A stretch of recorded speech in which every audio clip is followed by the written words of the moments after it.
BFM Business et Tech & Co présente Tech & Co, la quotidienne. François Sorel. Bonsoir à tous, nous sommes le mercredi 29 avril, 19h31. Bienvenue sur BFM Business et bienvenue dans Tech & Co, la quotidienne. Je suis très heureux encore une fois de vous retrouver et de passer un petit bout de cette soirée ensemble, en direct bien évidemment comme chaque soir, à la radio, à la télé, puis bien sûr ensuite les replays et les podcasts qui vous attendent. Avec ce soir au sommaire de Tech & Co, la quotidienne OpenAI. Eh bien, visiblement, c'est pas la grande forme pour OpenAI. Avec des résultats financiers inquiétants et des perspectives peu réjouissantes, on va tout vous expliquer dans un instant. On évoquera aussi le prochain vol d'Ariane 6 qui va lancer 32 satellites pour nourrir la constellation Léo, vous le savez, la constellation d'Internet très haut débit d'Amazon. Et puis tout à l'heure, je recevrai une start-up passionnante qui s'appelle Atmos Space Cargo qui vient de lever quasiment 26 millions d'euros pour créer des capsules qui ramèneraient, en fait, pourquoi pas des satellites ou des expériences depuis l'espace vers le sol. Ils nous expliqueront comment tout cela fonctionne. Voilà le sommaire de ce Tech & Co, la quotidienne, ce mercredi. Merci d'être là. Bienvenue à vous toutes et à vous tous. Tech & Co, la quotidienne. Le débrief de la tech. Le débrief de l'ActuTech avec ce soir, vous allez voir encore une fois du beau monde sur le plateau de Tech & Co.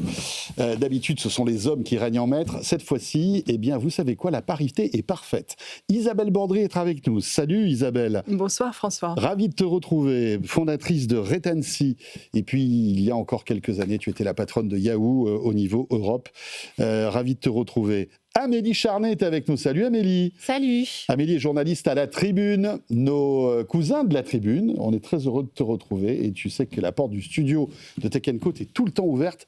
Tu es spécialisée dans les télécoms, dans la tech et ton point de vue est toujours précieux. Donc on est ravis de t'avoir avec nous ce soir. Et puis Didier Sens, bien évidemment, je parlais de parité, 2 hommes, 2 femmes. Salut mon cher Didier.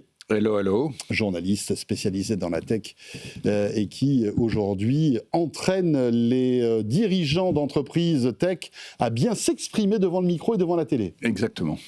Et c'est facile ou toujours ou parfois c'est un peu Alors, ça dépend. Tu sais pas de nom, je veux pas te mettre dans Non, mais ça dépend du profil du candidat. Des fois, ça se passe très bien. Des fois, il y a un peu plus de boulot. Il faut plusieurs sessions, on va dire. Eh oui, je sais ce que c'est. Alors, on va commencer par cette information du Wall Street Journal qui est quand même un séisme. Je vous rappelle qu'hier, on parlait déjà d'OpenAI dans Tech & Co avec la fin de l'exclusivité entre Microsoft et OpenAI. C'est-à-dire qu'OpenAI peut maintenant voler de ses propres ailes et n'est plus obligé de collaborer qu'avec Microsoft. D'ailleurs, Amazon a annoncé un partenariat officiel avec OpenAI aujourd'hui. Mais malgré tout, tout ne va pas pour le mieux pour OpenAI parce que OpenAI n'aurait pas atteint plusieurs objectifs en termes de croissance pour l'année 2025 et le début de l'année 2026. Des revenus qui ne sont pas aussi élevés que prévu, des contrats qui ne pleuvent pas autant que prévu, et puis surtout un nombre d'utilisateurs qui n'est pas aussi élevé que prévu. Ils imaginaient atteindre le milliard d'utilisateurs. On ne sait pas s'ils ont atteint ce chiffre. Alors, il ne faut pas, évidemment, enterrer OpenAI, mais quand on sait qu'ils investissent beaucoup plus d'argent, en tout cas qu'ils investissent, plus d'argent qu'ils n'en gagnent, au bout d'un moment, ça peut poser des problèmes. Et je voulais avoir votre point de vue là-dessus. Peut-être commencer par toi, Isabelle, parce que je sais que tu suis le sujet de manière assidue. Est-ce que péril en la demeure chez OpenAI, à ton avis, ou pas ? C'est un vrai cas, je trouve, de leadership et un vrai cas d'école pour les jeunes entrepreneurs. En fait, il y a plusieurs choses. Sam Altman, depuis le début, est assez décrié en réalité par sa capacité à emporter son équipe et à motiver ses équipes. Oui, et là, quelqu'un de très dynamique, qui parfois même surfe un petit peu sur la ligne jaune, on va dire. Absolument. Donc, il y a eu son cofondateur OpenAI qui est parti chez Anthropic, il y a son vice-président aussi qui est parti chez Anthropic. Donc, il y a eu des personnes clés qui, en l'espace de 4 ou 5 ans, ont effectivement quitté la boîte et créé leurs propres entreprises. Je coupe 15 secondes. Elon Musk aussi n'est pas content, puisque je vous rappelle que Elon Musk attaque OpenAI, cofondateur d'OpenAI. Et les dirigeants d'OpenAI, il était justement. en fait au départ un des premiers investisseurs qui aujourd'hui est très en colère contre Sam Altman.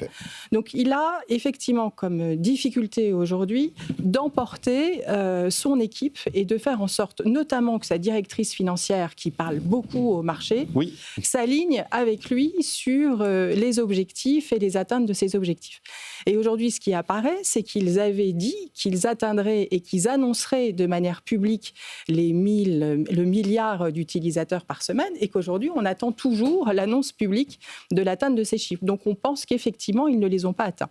Et en parallèle, Sam Altman a pris des engagements absolument colossaux, puisqu'il s'agit de 600 milliards à horizon 2030 en termes de coûts pour les data centers, partant du principe qu'il aurait besoin de cette capacité machine compte tenu de l'évolution de ses utilisateurs. Des perspectives en fait d'utilisation et des perspectives d'évolution de l'IA aussi. Absolument. Et donc c'est ce qu'il a vendu au marché pour pouvoir lever des capitaux. Et il a encore récemment levé 122 milliards de dollars avec cette stratégie de dire il faut que j'investisse parce que je vais avoir beaucoup d'utilisateurs. Mais ce qui semble-t-il, il avait mal anticipé, c'était l'arrivée de concurrents. Et ce que l'on apprend dans la tech, c'est qu'il est très difficile de conserver une position de leader, même si vous êtes le premier sur le marché. Et je crois que déjà sur ce plateau, on avait parlé du Netscape des années 2000, qui effectivement était arrivé tonitruant, pure player, en expliquant ce qu'il fallait faire à l'ensemble du marché, et qui quelques années après avait disparu. Voilà, Internet Explorer était arrivé, rappelons-le. Oui, enfin, on peut aussi parler du cas de Google Search et de Yahoo. Que j'ai vécu. Oui, c'est vrai que Yahoo était numéro 1 de la recherche. Yahoo était numéro 1 de la recherche, avec une stratégie qui était de se dire il faut des hommes pour indexer des sites. C'était un annuaire de recherche. C'était un annuaire de recherche. C'était pas un moteur de recherche. Et on revendiquait le fait de ne pas être un moteur. C'était une revendication des équipes. Parce que vous vouliez éditorialiser fait la recherche. Et tout d'un coup, les maths et le moteur de recherche de Google ont été plus pertinents que les hommes qui, chez Yahoo, indexaient les sites. Et donc, c'est extrêmement compliqué dans l'univers de la tech de rester en position leader. C'est pour ça que j'ai une admiration absolument immense pour les équipes de Google, qui, en fait, depuis 20 ans, arrivent sur quasiment tous les sujets à conserver leur leadership. Et donc là, effectivement, pour revenir à OpenAI, ce qu'ils n'avaient pas vu, c'est Gemini 3 et c'est Anthropic. Et Gemini 3, on avait beaucoup décrié Google il y a 1 an ou 2 ans, même sur ce plateau, en expliquant qu'ils avaient beaucoup de retard sur l'IA générative. Ils ont sorti Gemini 3 Pro et aujourd'hui, ils l'intègrent avec une exécution absolument parfaite dans tous les services Google et ils commencent à rafler le marché du grand public. Et puis en parallèle, Anthropic, auprès des codeurs. Qui commence véritablement à décoller. Commence vraiment à offrir aujourd'hui un service à la hauteur. Et donc OpenAI au milieu n'exécutent pas aussi bien qu'ils avaient prévu. Il y a un problème d'équipe. Et donc, l'entrée en bourse qui devait se profiler d'ici la fin de l'année est assez bousculée. Alors, tout ça part de quoi ? Eh bien, des déclarations de la directrice financière, en fait, d'OpenAI, qui s'appelle Sarah Frier, qui avait fait part de ses préoccupations aux dirigeants d'entreprise concernant la capacité à payer les futurs contrats informatiques si la croissance des revenus ne s'accélère pas. Donc, quand même, warning. Et elle disait aussi qu'elle voulait calmer les ardeurs de Sam Altman dans ses investissements presque, on va dire, sans fin. Voilà, compulsif. Et c'est intéressant, voilà, un peu on va dire, le gendarme de tout ça, qui était là en train de dire calmons-nous, quoi, parce qu'on ne sait pas trop où on va aller. Amélie. Oui, en fait, ça montre qu'il y a des dissensions internes très très fortes et qu'il y a des gens à l'intérieur qui essayent de tempérer ces investissements. Donc déjà, c'est pas bon signe qu'il y ait ces contradictions et que la directrice financière se permette de parler. Je crois que c'était le Wall Street Journal, il me semble. Wall Street Journal. C'est quand même très mauvais signe. Et ce que je voulais noter, moi, par rapport à Google, c'est l'extrême vulnérabilité de cette société qui n'a pas d'autres revenus, qui n'a pas de diversification pour compenser si ça va mal, si jamais les attentes étaient trop hautes, si jamais ils avaient surinvesti dans les capacités de calcul. En fait, Google, Amazon, Microsoft, ils sont très solides, ils ont d'autres choses sur lesquelles s'appuyer. Eux, ils sont extrêmement vulnérables en misant tout là-dessus avec d'énormes investissements financiers et une très grande incertitude sur la réalisation de ces infrastructures et sur les clients au rendez-vous. Donc en fait, c'est quand même une très grande vulnérabilité pour ce type de LLM. Et c'est là où c'est un cas d'école, parce que c'est exécution quand on est entrepreneur. Et là, Le produit était formidable. Il est en train peut-être de manquer d'agilité parce qu'il n'arrive pas à embarquer l'intégralité de son équipe. Un directeur financier, normalement, travaille en binôme extrêmement proche bien sûr. avec le CEO. Ouais. Et le fait qu'elle puisse comme ça prendre la parole de manière, je veux dire, presque incontrôlée, c'est d'ailleurs étrange, montre parce que ça envoie quand même un signal qui est plutôt mauvais. Extrêmement négatif, alors qu'elle devrait, en tout état de cause, rassurer le marché. Et là, au contraire, elle le terrifie. Moi, j'ai juste une remarque, c'est que je m'interroge sur le fait qu'on reproche à OpenAI de perdre de l'argent plus qu'il n'en rapporte. Je ne veux pas rentrer dans les détails, mais rappelez-vous l'histoire d'Amazon. Au début, Amazon était réputé pour être un trou sans fin, sans fond, qui perdait de l'argent et qui est devenu maintenant l'une des entreprises les plus profitables au monde. Donc, en tant que dirigeant, enfin, je pense que Sam Altman a ce modèle en tête. Il se dit, bon, ok, on va perdre de l'argent pendant quelques années, mais on va forcément retomber sur nos pieds. La preuve, c'est qu'il y a encore des gens qui acceptent de mettre de la main à la poche. Hein. On a parlé de Nvidia qui a investi dans OpenAI. Il y a encore pas mal de boîtes qui lui font confiance. Ils ont toujours des partenaires solides. Alors effectivement, le fait qu'ils soient monoproduits, c'est gênant. Le fait que, moi, ce qui me gêne plus, c'est le fait qu'ils n'arrivent pas à anticiper sur les besoins du marché. Par exemple, pour les codeurs, OpenAI se contentait d'une IA qui était assez générale. Anthropic est arrivé avec leur solution qui a détruit tout le monde sur son passage. Maintenant, les programmeurs, ils ne jurent plus que par Anthropic. Oui. Sur la génération d'images, ils ont finalement abandonné Sora parce que c'était une impasse et ça coûtait très cher. Et maintenant, quand on voit ce que font les concurrents dans ce domaine, on se rend compte qu'effectivement, c'était peut-être moins pertinent. Donc, il manque à OpenAI, je pense, quelque chose qui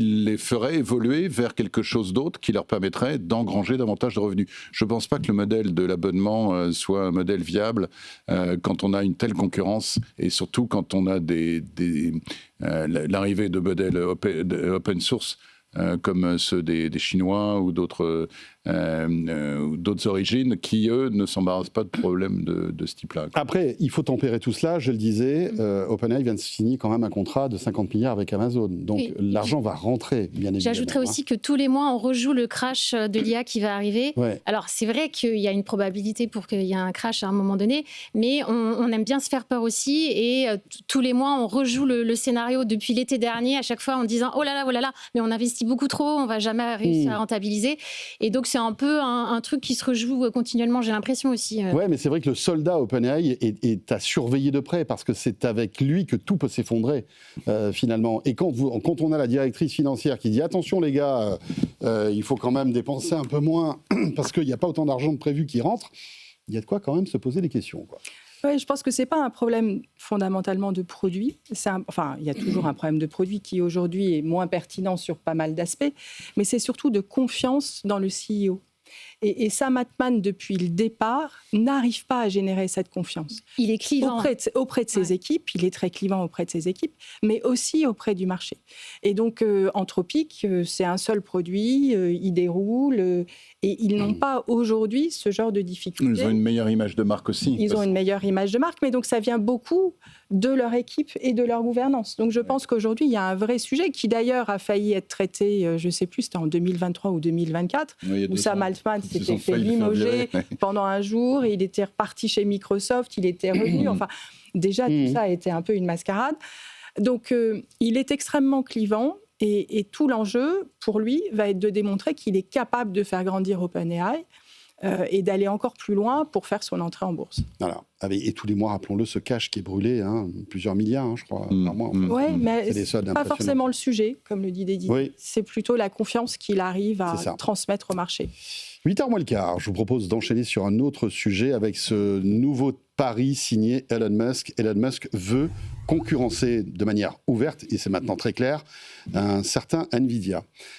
Tout simplement parce que le rêve d'Elon Musk, c'est de pouvoir créer ses propres chipsets, ses propres puces dans cette usine qu'il est en train de concevoir, qui s'appelle Terafab, qu'il va co-construire en tous les cas en partenariat avec Intel, qui revient de loin, mine de rien, parce que les derniers mois d'Intel étaient compliqués. Là, Intel revient un petit peu dans le jeu avec cette usine Terafab. Et l'idée, c'est que SpaceX, donc donc, via Elon Musk, envisagerait de fabriquer ses propres GPU pour réduire sa dépendance à Nvidia. C'est une information qui a été vérifiée via un document financier qui a été consulté par Reuters. Un dossier qui serait lié à une possible introduction en bourse valorisée, écoutez bien, à 1750 milliards. Je crois que ça serait la valorisation en bourse la plus impressionnante jamais vue. C'est phénoménal. Voilà, donc Elon Musk le dit encore une fois, il veut fabriquer ses propres GPU parmi les futures grosses dépenses d'investissement. Et en fait, il y aurait une espèce de coordination entre à la fois SpaceX, Tesla et xAI qui mettraient leur savoir-faire pour créer ces GPU. Mais le défi, malgré tout, est immense, Didier, parce que Nvidia... On ne s'improvise pas fabricant de GPU du jour au lendemain. Ça fait 30 ans qu'Nvidia fabrique des GPU. Ouais. Alors, au début, c'était surtout pour les jeux vidéo. Ouais. Ils ont un savoir-faire dans ce domaine-là qui est incontestable. Oui, ça se discute même pas. Maintenant, s'ils sont en position quasi-monopole, c'est pas un hasard. Ils ont les meilleurs ingénieurs, ils ont les meilleurs produits, ils ont suivi une tendance qu'ils ont vraiment maîtrisée de A à Z. Et je pense pas que Intel, qui, comme tu le disais, était au bord du gouffre il y a quelques mois, ait les ressources nécessaires pour, du jour au lendemain, passer à la vitesse supérieure. Ils ont perdu beaucoup de plumes ces dernières années. Ils ont pas vraiment maîtrisé les tendances de l'innovation dans le domaine des processeurs. Alors effectivement, la position de Musk, elle est simple, c'est j'ai une usine qui va me servir à faire des puces pour les voitures autonomes, pour les satellites, pour les robots, etc. Bien sûr. Ah bah tiens, j'en profitais pour faire des GPU. Mais on n'est pas vraiment dans le même truc. Alors il dit qu'il n'y aurait pas que des GPU, il fabriquerait aussi des CPU, c'est-à-dire qu'il y aurait un peu de tout finalement dans cette usine. Ouais. Stratégiquement, c'est intéressant. Tout le monde cherche à échapper à la domination de Nvidia ou même tout le monde cherche à rapatrier chez soi le cœur le moteur d'électronique qu'est le processeur. Hein. Regarde Apple qui fabrique maintenant lui-même ses propres puces. Oui. Donc il y a une véritable recherche d'échapper à cette position monopolistique et au monopole de Nvidia. Elon Musk rêve de pouvoir tout fabriquer lui-même. Ça va prendre des années. Le temps qu'il rapatrie tous les ingénieurs. Et ça va coûter des dizaines de milliards, parce que rappelons que créer des usines comme ça, bon, après c'est vrai que l'argent il l'a. Des dizaines de milliards, quand il va avoir 1750 milliards... Ouais, pour Musk, c'est pas un problème. Voilà, et il a effectivement expliqué que ça allait manger du capital, utiliser des fonds, mais il a expliqué pourquoi. Et en fait, là où je ne suis pas tout à fait d'accord, c'est que je pense que en analysant le marché, il s'est rendu compte, et d'ailleurs il le dit, que Nvidia et Samsung, aujourd'hui, et TSMC, n'arrivent pas à délivrer autant de puces que le marché va en avoir besoin d'ici 5 ou 6 ans. Oui. Et donc, il ne veut pas se retrouver, lui, en pénurie, en situation de rareté, et face à des coûts qui vont forcément augmenter. L'extension de tous ces projets, business. Et bien sûr. Et donc, il prend les choses en main. Alors, effectivement, Intel clairement a perdu des parts de marché, ne s'est pas positionné sur les bons produits au moment où Nvidia a émergé. Ils ont raté le coche de les cartes graphiques avec le jeu vidéo. Absolument. Mais Intel, aujourd'hui, est les seuls à pouvoir concevoir une puce et l'industrialiser. Nvidia, ils industrialisent et ils produisent chez TSMC, ce qui crée une vraie dépendance. Mais l'activité de fondeur d'Intel, elle a disparu aussi au fur et à mesure. Et elle est devenue complètement marginale. À une époque, c'était le fondeur numéro 1 des processeurs aux États-Unis. Maintenant, ils ont tout délégué dans des filiales. Oui, c'est plutôt des designers, en fait. Voilà, mais je pense que le pari de Musk, c'est effectivement de pouvoir tout rassembler dans ce terafab et de faire en sorte que, en tous les cas, ils gagnent en souveraineté et qu'ils ne se mettent pas en dépendance par rapport au marché. Et puis ça va plaire à Donald Trump, cette histoire. Oui, c'est pas un hasard s'il a demandé aux uns et aux autres de s'unir dans un consortium financier. Ouais. Américain, 100% américain. Amélie? Moi, je suis comme Didier, je suis plutôt sceptique sur la réalisation effective de ça, surtout que ça va prendre des années et des années. Et justement, s'il est potentiellement d'ici peu en pénurie, ça ne sera pas prêt à temps, en fait. Et puis, il faut tempérer avec le fait que ça tombe justement avec cette entrée en bourse et que c'est une façon de faire un effet waouh, une annonce un peu un peu choc pour les investisseurs. Il en est hyper... on sait, Elon Musk, il passe son temps à faire des annonces très, très impressionnantes qui ne se réalisent pas forcément. Et en plus, là, son objectif, c'est que les particuliers investissent dans son entreprise. Et je pense qu'il y a aussi tout un fan club d'Elon Musk qui est prêt à le suivre dans ses rêves les plus fous et que c'est de la surenchère permanente et que là, c'est encore une façon de fasciner les gens et d'envoyer du rêve. Sur la réalisation, ça semble quand même compliqué. Oui, mais quand on arrive à valoriser une société, 1 750 milliards de dollars, société qui a été créée en 2002, c'est quand même une valorisation exceptionnelle. Donc, ou c'est le signe d'une certaine folie de l'économie américaine. Il a créé une valeur qui est quand même assez phénoménale.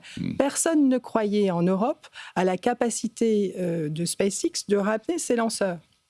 Alors effectivement, ça a été très compliqué. Ça a coûté extrêmement cher. Mais aujourd'hui, c'est lui qui arrive à mettre en orbite pour le prix le plus compétitif, le kilo possible en orbite.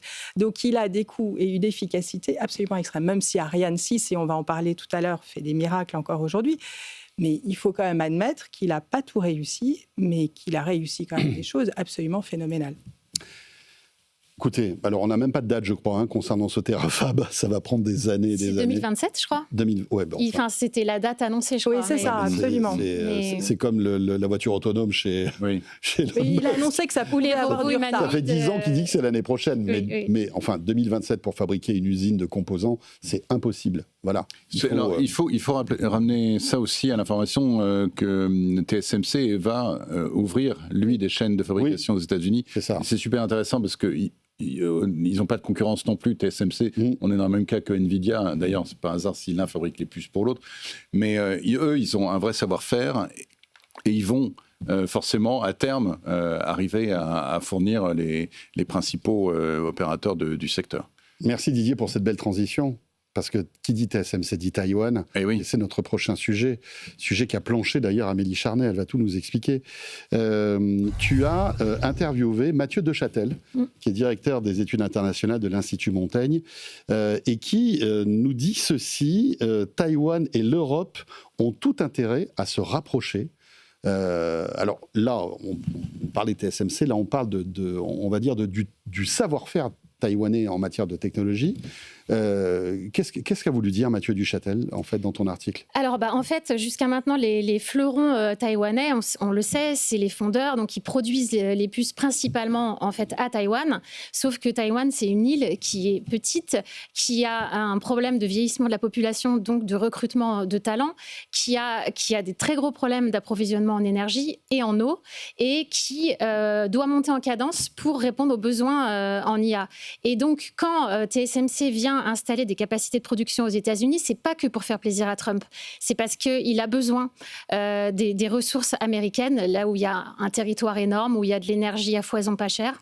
Et du coup, il cherche aussi à développer des capacités industrielles en Europe, à ouvrir des usines. Et ça, c'est un changement stratégique majeur. Et l'Europe a tout à y gagner parce que ça fait des emplois, ça fait un peu plus d'autonomie parce que ça veut dire qu'en cas de problème géopolitique majeur, on aurait des semi-conducteurs fabriqués en Europe. Ouais. Donc TSMC va ouvrir une première usine à Dresde, ça va être en Allemagne. Ça va être un premier test si ça se passe bien. L'ambition, c'est d'avoir une chaîne d'approvisionnement des sous-traitants aussi en Europe. Foxconn prévoit une usine en Gironde avec Thales, c'est ça ? Avec Thales, tout à fait. C'est pas mal. Donc c'est un petit peu plus modeste comme projet, mais c'est très prometteur. Et là, les Européens, on est testés pour être capables de reproduire à plus petite échelle toute la chaîne qu'ils ont de fabrication à Taïwan. Et c'est très prometteur. Encore faut-il que l'Europe s'entende. Oui, parce qu'il et qu'il n'y ait pas de compétition entre les différents pays. Pour Dresde, par exemple, la France était très déçue de ne pas avoir été choisie et était en concurrence. Pareil pour l'usine de Foxconn. Ouais. Donc, on a beaucoup de mal à s'entendre. On n'a pas les mêmes régulations. Ouais. On n'a pas vraiment de marché unique, finalement, dans ce domaine. Et donc, ça les fait hésiter aussi à cause de ça. Oui, parce que c'est vrai qu'il ne faudrait pas que ce soit contre-productrice contre-productif, pardon, le fait que, voilà, on s'entende pas entre pays voisins, quoi. C'est ça le problème. Didier, sur ce sujet. Alors, ça m'intéresse parce qu'effectivement, pour moi, les Taïwanais, ils sont surtout dans la sphère américaine. Hein. Ils ont investi ils vont investir massivement aux États-Unis dans les usines de processeurs. C'est 500 milliards, je crois, non? Je sais TSMC, mais je crois que c'est des sommes qui sont incroyables. Et donc, ce test, comme tu dis, en Europe, il me paraît un peu étonnant. Je veux dire, soit on investit, soit on n'investit pas. On ne vient pas planter une graine en se disant est-ce que ça va pousser ou pas. Et je trouve ça un peu à la fois heureux parce qu'on va peut-être effectivement avoir des capacités de production de processeurs en Europe, et malheureux parce que ça fait quand même des années qu'on a des fleurons que sont ASML, ARM, ST Micro, etc., et qu'on n'en fait rien pour répondre justement aux enjeux actuels de tout ce qui est souveraineté numérique, indépendance par rapport aux Américains, etc. Et ça me peine un peu de voir que finalement ça va être un appel à des fournisseurs de l'autre bout du monde qui va peut-être nous permettre de tirer notre épingle du jeu. Voilà. J'aurais aimé qu'il y ait un peu plus de solidarité européenne et de dynamisme dans les collaborations entre les différents pays pour arriver à ce résultat. Voilà, je me suis emballé entre les milliards et les millions, c'est 500 millions de dollars que va investir TSMC, pas 500 milliards. C'est quand même énorme. C'est un peu trop. Mais Isabelle. Dans le cas de l'usine de Daesh, ce que je trouve très intéressant, c'est a priori c'est 10 milliards dans ce cas-là, dont 5 sont apportés par les Taïwanais et 5 par l'Allemagne et l'Europe, et qu'il est question de construire en fait un écosystème autour de la voiture autonome. Oui. C'est-à-dire que les puces qui vont être fabriquées et proposées par TSMC en Allemagne seront effectivement des puces à destination des voitures autonomes. D'où la légitimité de l'Allemagne. Exactement. Ce qui est intéressant, c'est la création d'un écosystème. Donc, il faudrait effectivement qu'autour de Mistral, il y ait un écosystème, qu'autour d'autres, effectivement, fleurons européens, il y ait un écosystème. Et pour ce faire, il faut que l'on arrive à, effectivement, être plus agile au niveau européen, notamment en R&D. En R&D, les équipes ne travaillent pas suffisamment ensemble. Financièrement, lorsque vous aidez un laboratoire de recherche, que ça soit en France ou en Allemagne, vous n'avez pas du tout les mêmes capacités et les mêmes subventions. Donc, il faut qu'on arrive à unifier notre marché en termes de R&D et d'investissement vis-à-vis de l'Europe pour créer ces écosystèmes en Allemagne, en France, aux Pays-Bas, peu importe, mais il faut qu'on gagne en souveraineté européenne. Ouais, pas évident. Et c'est pas évident. C'est plus facile à dire qu'à faire.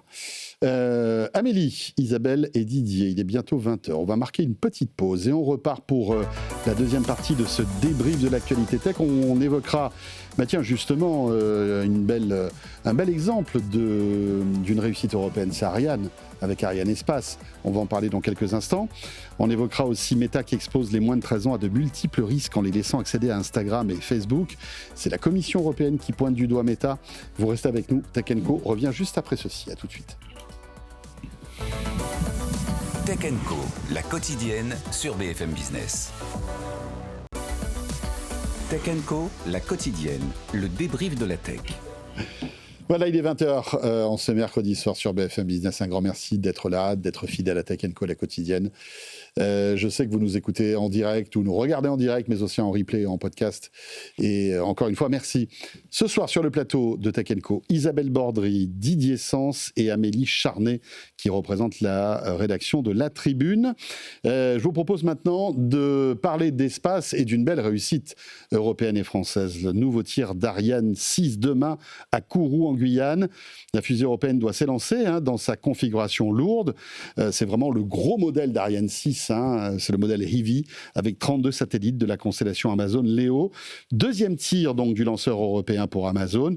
Le groupe américain est engagé dans une course pour rattraper son concurrent Starlink. Jean-Baptiste Huette nous explique tout ça et on revient évidemment sur le plateau juste après.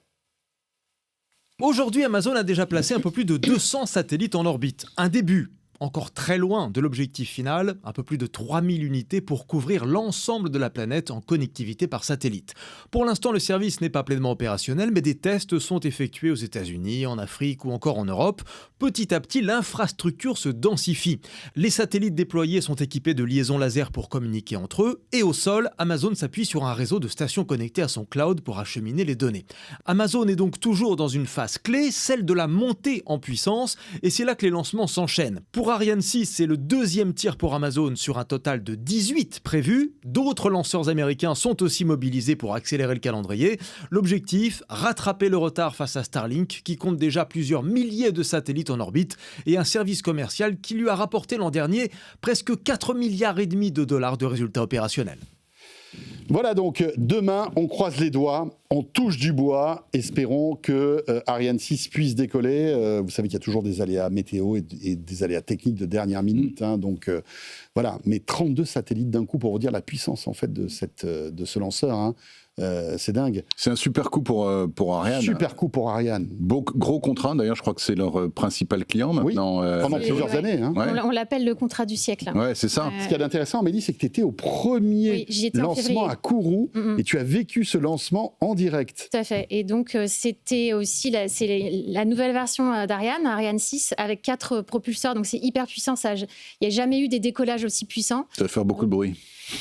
Avec retard, parce qu'en fait, on a, comme on est à 8 km au plus près pour assister au décollage, en fait, on a le bruit qui arrive. C'est un peu comme le feu d'artifice. 10 secondes après, voilà. Ouais. C'est fou. Et donc, ça va être génial à voir. Et ce nouveau modèle, en fait, il est surmonté d'une coiffe qui fait 20 mètres de haut et ça permet d'embarquer beaucoup plus de satellites. Parce que c'est ça la particularité pour les constellations de ce type. C'est au lieu de faire un seul satellite géostationnaire par vol, en fait, il y en a, on les lance par grappe. Ils sont lancés progressivement comme ça. En basse orbite. Ouais. Et là, en fait, il va y en avoir de plus en plus. Il y en a 32. Cet été, il y en aura 40 parce qu'il y aura des nouveaux propulseurs encore plus puissants.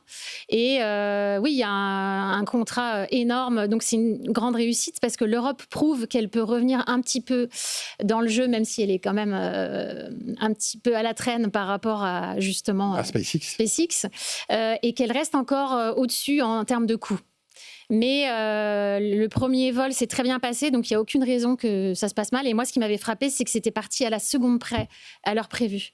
Donc c'est assez impressionnant quand on voit tout le travail de préparation qu'il y a derrière. Tout le monde joue gros dans cette histoire-là. À la fois Ariane, mais aussi Amazon, qui n'a qu'une seule obsession, c'est petit à petit de rattraper l'avance incroyable, colossal qu'a Starlink, évidemment. Et 32 satellites, c'est énorme, mais finalement, c'est tellement peu dans la constellation des satellites Starlink. Il y en a plusieurs milliers, je crois que ils sont pas loin de 10 000 satellites, je crois. Et là, l'objectif pour Léo, c'est d'en avoir 6 000. Donc, pour vous dire, ça va prendre des années et des années. Pour l'instant, il n'y en a que 200. Et c'est ça, il n'y en a que 200. Le service commence à se mettre en place parce que, en fait, plus on a de satellites, plus on a de capacité. Mais je pense qu'avec quelques centaines de satellites, Léo pourra commencer à avoir des clients, finalement. Et puis rappelons aussi, pour Jeff Bezos, c'est le fait de ne pas être dépendant d'Elon Musk et des lanceurs d'Elon Musk. C'est pour ça qu'il est du côté de chez Ariane. Oui, il a plein d'autres lanceurs. Enfin, Amazon utilise d'autres lanceurs, sauf SpaceX. Évidemment. Si, il utilise SpaceX, il a été obligé, en fait. Ah bon ? Oui, c'est je pense que ça a dû être extrêmement dur à avaler pour Jeff Bezos, mais il a tellement de satellites à lancer et il est tellement contraint dans le planning qu'il a été obligé de faire appel à Elon Musk. Et donc ça va revenir encore ? C'est récurrent ou c'était juste un one-shot ? C'est le cas là pour les 2 années à venir. Donc en fait, il est obligé d'utiliser toutes les ressources possibles. Okay. Parce qu'en fait, il est contraint pour une histoire de date, planning. C'est ça, ouais. Sinon, il va perdre la licence. Ouais. Et puis pour vous expliquer aussi, il y a une vraie inimitié entre Jeff Bezos et Elon Musk, même dans l'espace, parce que là, récemment, en fait, Starlink s'est plaint au niveau, on va dire, des législateurs américains de l'espace, que les satellites Léo étaient trop près de ceux de Starlink. Donc voilà.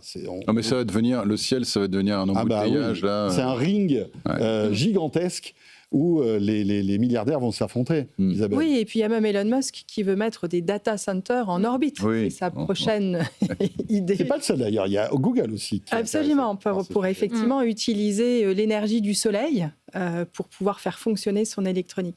Mais c'est formidable de parler d'Ariane 6, parce qu'effectivement, Ariane, c'est fondamentalement des ingénieurs, et donc il n'y a pas tout ce show hollywoodien qu'il peut y avoir quand tout d'un coup SpaceX envoie un lanceur dans l'espace. Et donc c'est formidable de pouvoir en parler. Et puis c'est quand même une belle réussite, et c'est une réussite européenne, mais modèle, surtout française. Voilà, c'est un modèle qu'on devrait appliquer. Voilà, on parlait tout à l'heure de l'obligation des pays européens à travailler ensemble, et Airbus est quand même un exemple qui a parfaitement fonctionné. Alors rappelons aussi que Jeff Bezos va avoir son lanceur, qui s'appelle Blue Origin, mais il n'est pas prêt. Et c'est pour ça qu'il ne peut pas attendre que son lanceur fonctionne pour lancer ses propres satellites. Parce que ça, c'est un peu le rêve de Jeff Bezos, d'être un peu comme Elon Musk. Tu as tes lanceurs, tu as tes propres satellites. Tu as tes GPU. Tu as tes GPU. C'est les rois de l'intégration verticale. Tout va bien. Tout va bien. Tu dors bien le soir, en fait. Ça. Voilà, c'est ça. Et donc là, il est obligé de faire appel à des partenaires extérieurs, dont Arianespace. Donc, on verra si tout se passe bien demain. Les enjeux sont colossaux. Bien donc, tu y retournes ? Non. Je pense qu'elle serait déjà dans l'avion, là. Surtout qu'en fait, on doit se lever à 3h du matin ou à 2h, je ne sais plus, pour assister à la préparation. Donc, il faut quand même être là la veille au soir. Mais il paraît que c'est absolument extraordinaire. Et il y a même Trump, je ne sais pas si vous vous souvenez, qui avait assisté à un lancement de Heavy de SpaceX, et qui racontait ça comme absolument un gamin, en disant mais c'est extraordinaire, c'est même revenu sur Terre. Enfin, ça doit être assez phénoménal. Et oui, parce que rappelons que les lanceurs d'Elon Musk reviennent sur Terre. Ce qui n'est pas le cas d'Arianespace. Alors il y a un projet, je crois, d'un futur lanceur qui reviendrait sur Terre comme celui d'Elon Musk. Mais bon, ça sera dans plusieurs années. Et Kourou, alors, c'est cool.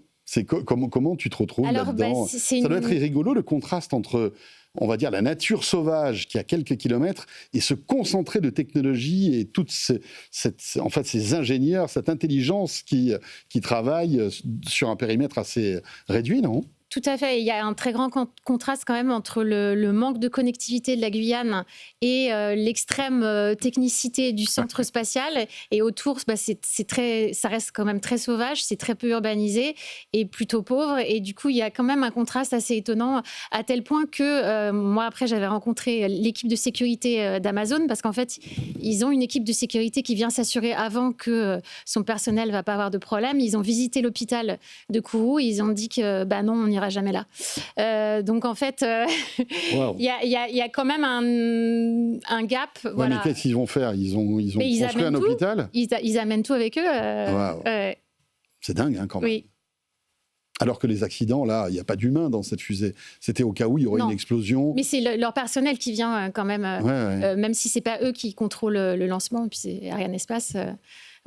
Et en plus, c'est tellement pratique au niveau liaison aérienne que les Américains sont obligés de passer par Paris et ensuite de repartir en avion pour la Guyane. Donc il y a encore des choses à améliorer au niveau infrastructure. Sauf Jeff Bezos et son jet privé. Je pense que lui, il peut créer un écosystème, c'est compliqué. C'est clair. Bon, écoutez, on aura, j'espère, je ne sais pas quelle heure est le lancement demain. C'est l'après-midi. C'est l'après-midi, donc peut-être qu'on pourra vous annoncer la bonne nouvelle demain soir dans Tech & Co, puisqu'on sera là demain jeudi.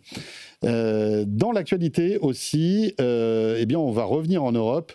Les Européens qui dévoilent donc les conclusions préliminaires de leur enquête sur Meta, encore une, qui a été ouverte il y a 2 ans.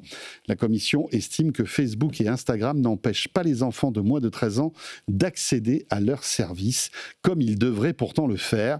Et Meta s'expose à une lourde amende. Erwan Maurice nous explique tout ça. Les premières conclusions de l'enquête de Bruxelles qui vise Meta sont sans appel. Ces 2 réseaux, Facebook et Instagram, ne disposent d'aucun contrôle efficace pour vérifier l'exactitude de la date de naissance, juge l'exécutif européen. Les conditions générales d'utilisation ne devraient pas être de simples déclarations écrites, estime la commissaire en charge du numérique. Bruxelles constate aussi que l'outil de Meta, censé permettre le signalement des moins de 13 ans en vue de leur suppression, est difficile à utiliser et inefficace. Selon la commission, plus d'un enfant sur 10 de moins de 13 ans utilise Facebook ou Instagram en Europe. Meta, qui répond avoir déjà mis en place des dispositifs, annoncera de nouvelles mesures dès la semaine prochaine. Si la commission n'était pas satisfaite, elle pourrait lui infliger une lourde sanction. Bruxelles a fait de la protection des mineurs l'une de ses priorités avec sa loi sur les services numériques. Les infractions au DSA sont passibles d'amendes pouvant atteindre 6% du chiffre d'affaires annuel mondial de l'entreprise concernée. En Europe, TikTok et Snapchat sont visés par des enquêtes similaires. Encore une fois, c'est l'hypocrisie derrière tout ça. C'est-à-dire que Meta interdit en effet les réseaux sociaux aux moins de 13 ans. Mais il suffit d'indiquer que vous en avez 14 et c'est réglé. Il n'y a aucune vérification plausible.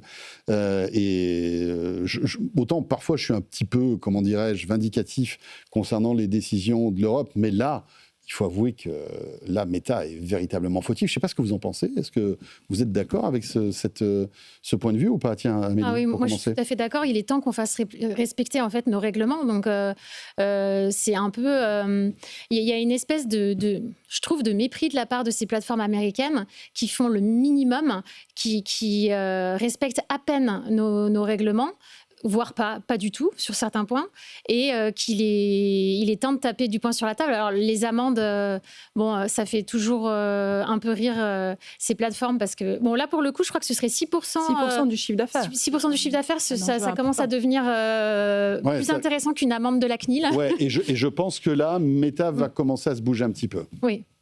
Mais ils n'ont aucun intérêt, en fait. Je ne pense pas que ce soit de la négligence. Je pense que c'est clairement un calcul financier. Ils se disent, ça nous rapporte. On a une nouvelle cible qui est celle des gamins, les ados, qui sont très faciles à attirer, qui vont regarder toutes nos pubs, qui vont laisser des traces et des données qu'on va pouvoir analyser de toutes les manières qu'on veut. On ne va pas se forcer à les interdire. S'ils viennent, tant pis pour eux. Voilà, donc il y a un côté un peu, tu parlais d'hypocrisie, moi je dirais de cynisme, tu vois, de ne pas jouer le jeu parce que ça va à l'encontre de leurs intérêts économiques. Ouais, moi je suis très en colère parce qu'aujourd'hui c'est parfaitement documenté en fait. Depuis le lancement des réseaux sociaux, on s'aperçoit qu'il y a chez les plus jeunes des troubles de l'attention. D'ailleurs, il y a le procès en ce moment aux États-Unis où Meta est sur la barre des accusés. Absolument, bien sûr. Absolument. Sur l'influence des réseaux sociaux. Meta qui joue gros d'ailleurs sur ce sujet. Oui. Il paraît que le nombre de suicides des 10-14 ans a augmenté de 30% depuis l'arrivée des réseaux sociaux. Alors il n'y a peut-être pas que ça, mais de 60% chez les filles. Donc aujourd'hui, tout est extrêmement documenté. Les psychologues, les pédopsychiatres expliquent la perte de confiance en soi, etc. Et même disent il faudrait que ça soit interdit au moins de 15 ou au moins de 16 ans. C'est-à-dire qu'il y a un impact vraiment très important au moment de l'adolescence aussi. Et donc, ne pas pouvoir bloquer est juste inacceptable, je trouve, de la part de Meta. Et je pense que c'est un vrai sujet, de nouveau, de leadership. Moi, j'ai un souvenir, et c'est d'ailleurs accessible sur le net, le dernier interview de Steve Jobs montrait vraiment son inquiétude du fait de nous avoir mis un iPhone tous dans la poche.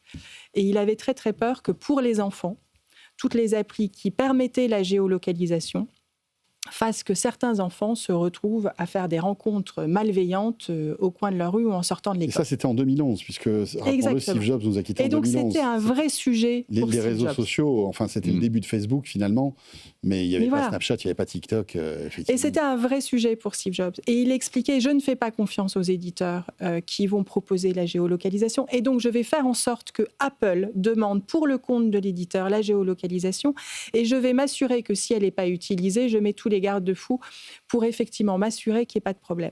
Donc en réalité, quand vous avez un enfant de 13 ans, ou de 12 ans, ou de 10 ans, ou de 9 ans, qui utilise un réseau social, il n'a pas le même comportement qu'un adulte ou que quelqu'un de plus avancé. Donc en analysant la donnée, c'est ce que évoquait tout à l'heure Didier, il y a, je pense, tout à fait les moyens de débrancher les comptes, de changer les comptes, etc. Et donc c'est de la mauvaise volonté, et je trouve ça absolument odieux, et c'est absolument très, très important, s'il n'y a pas cette autorégulation de la part de la gouvernance de ces sociétés, que l'Europe fasse respecter ses droits et que l'Europe soit intransigeante. Et il semblerait que la Commission va lancer effectivement une application en open source pour faire en sorte que ça soit extrêmement simple de vérifier une identité. Donc ça veut dire qu'il va falloir vérifier l'identité de tous les abonnés à Facebook, ce qui est quand même pas très cohérent. Et donc Facebook a quand même intérêt à trouver des solutions pour éviter ce genre de dispositif. C'est-à-dire qu'avec cette application donc, européenne, il faudra installer cette appli pour pouvoir après valider l'inscription sur n'importe quel réseau social. C'est ça. D'ailleurs, c'est pas que valable pour Meta d'ailleurs, hein, pour tous les réseaux sociaux. Absolument. Et donc, en fait, à force de mal faire, ils poussent, je trouve, les gouvernements à prendre des positions extrêmement fermes pour effectivement protéger les enfants. Mais il faut protéger les enfants. C'est même pas une question. Ouais. On parle de Meta, mais c'est aussi Instagram. Et TikTok. Et TikTok, bien sûr, qui peut être encore plus dangereux que... Enfin, je ne suis pas en train de faire le hit parade des réseaux sociaux les plus dangereux. Aussi. Mais aujourd'hui, les jeunes ne sont plus sur Facebook, hein, entre vous et moi. Ils ne sont plus sur Facebook. Et pas que les jeunes, hein, d'ailleurs. C'est plutôt Insta. Non, mais moi, j'y suis plus non plus. Non, mais aujourd'hui, les jeunes sont sur quoi ? Sur Snap et sur TikTok. Même pas Instagram. Insta. Les jeunes, les ados. J'ai 2 enfants à la maison. ils sont sur Insta aussi. Ah oui, d'accord. De 14 et 18 ans, ils sont sur Insta. Ouais. Donc Insta, TikTok Et Snapchat. et Snapchat. Voilà. Et là aussi. Et Snapchat que tout le monde donnait perdant il y a quelques années et qui a bien réussi à se maintenir. Ouais. C'est intéressant. Et de la même manière, vous pouvez vous inscrire à Snapchat ou à TikTok en bidouillant votre date de naissance, sans aucun problème. Mais ce qui est intéressant, c'est ce qu'a pointé le... Là, on pointe Meta du doigt, mais en fait, il faudrait pointer tous les réseaux. Oui, mais quand vous analysez la donnée, vous ne pouvez pas tricher.